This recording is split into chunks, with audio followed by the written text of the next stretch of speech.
What's up guys and gals, Brian Tong here, and this right here, this is the Microsoft Surface Pro, and I finally got some time, and honestly, not much has drastically changed since the last time I used one, and that's okay because it's still the best tablet PC that can actually replace your laptop on the market today, but guess what?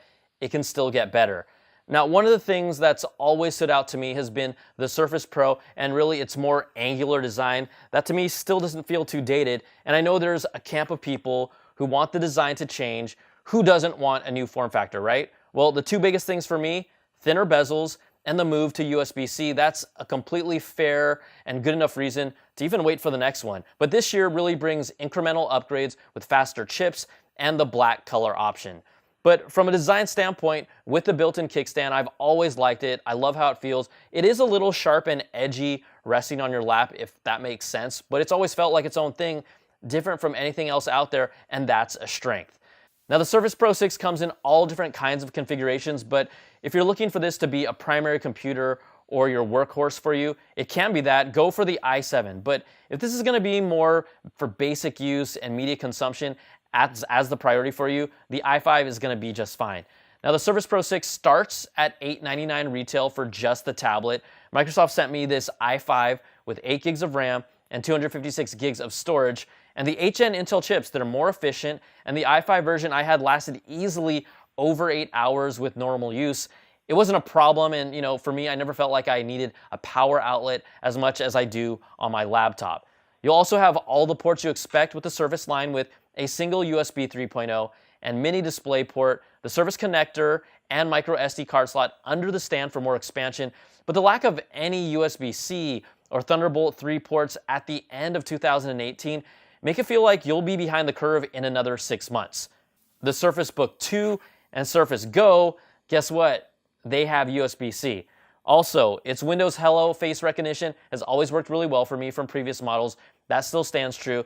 And this is by far the most polished Surface Pro, but it's just lacking modern ports as we move into the next generation of connectivity.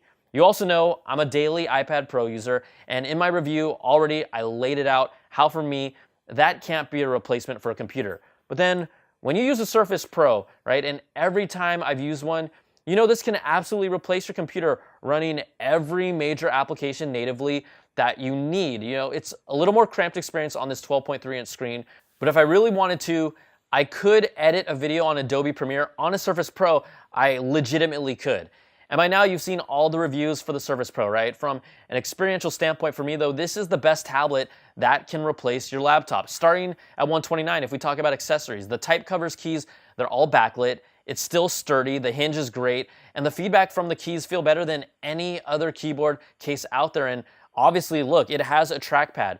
Plus, there's a true hybrid OS here that lets you switch around and navigate with your fingers on the screen or with the trackpad at any time. You can go back and forth. It's still, again, easily the best keyboard attachment out there with no one coming close. Also, with this tablet, it is a tablet, but it doesn't have the best tablet experience out there, right? You won't find nearly as many tablet apps here. It's just not the priority for developers when it comes to iOS or Android apps and games getting ported over to Windows. But, right, if you're an Xbox loyalist, some of the other major titles like Forza, Gears of War, and Cuphead, they have full Windows versions of the games that you can play directly right on the Surface. If I just want to use this as a media consumption device, I can. You can watch movies and Netflix. Heck, you could play some of the Xbox One's top titles on it. But reading comics, for me, that's big for me. It isn't as easy as it used to be thanks to the removal of the Comixology app. Now, it handles media consumption for the most part just fine, but the actual tablet experience isn't nearly as good with the underpinnings of Windows still creeping up on you when you're doing anything like jumping into your pictures folder, right? You'll see Windows there.